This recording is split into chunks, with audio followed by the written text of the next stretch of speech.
Well, and that's why one of the reasons I would recommend this to the veteran radio listeners, I told the Major before we get on that this was one of my top 2 favorite books of the year, and this getting Zak's view of Afghanistan while the Russians were there and before the Americans get there and while the Americans get there, and why he makes the choices he makes to serve.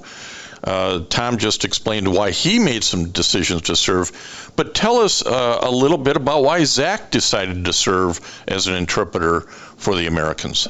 Yeah, Zak felt that he wanted to see a prosperous and more free Afghanistan. Zak's family is, valued education, valued, some of the freedoms that they have, and they felt that the Taliban was a oppressive, restrictive regime, and he saw America as a country that was in fact there to help the Afghanistan people, and he, just like anybody's kind of call to service, he felt like, hey, I have a civic duty to improve my country, and this is the best means of doing that is to become allies with the U.S. forces. And so, yeah, I mean, everybody's trying to make the place and their future a little bit brighter for their kids and for their family. And Zak saw that maybe joining with the coalition was how he can contribute.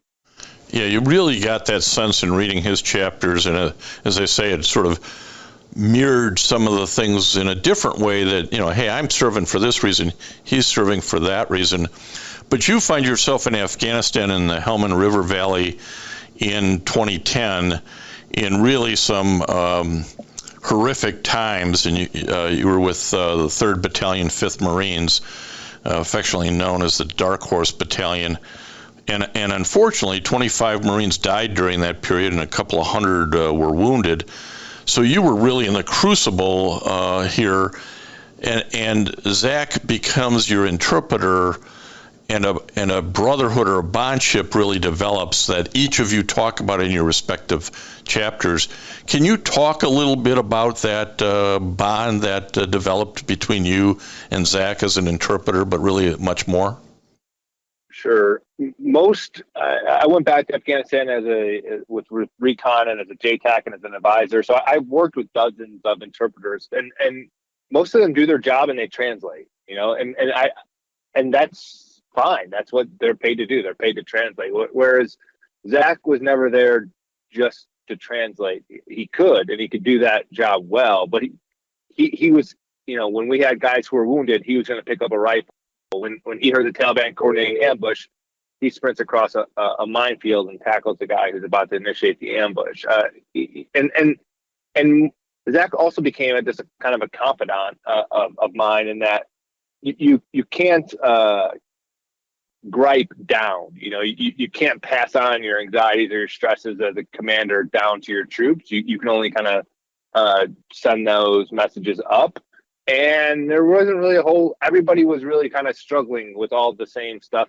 And so Zak became a person who I can kind of confide in and was able to kind of console me. And really, he pretty quickly went from, being our translator to being one of us and to kind of absolutely being one of the Marines and part of the Brotherhood. Well, and I think we all know that two people can observe the same event and have a much different story about that event.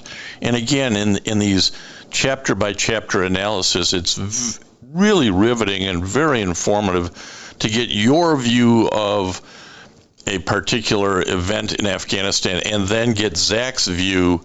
And he's always approaching it also with that love of country that you mentioned, that Afghanistan is really his home, and he has I'll call it a bias in favor of what's going on and how beautiful the country is.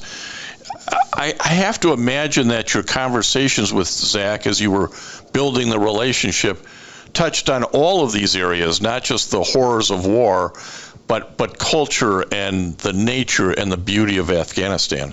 Listen to this full episode and more on the Apple Podcasts app, Blog Talk Radio, Google Podcasts, or iHeartRadio. And now streaming on Amazon Music, Audible, and Spotify.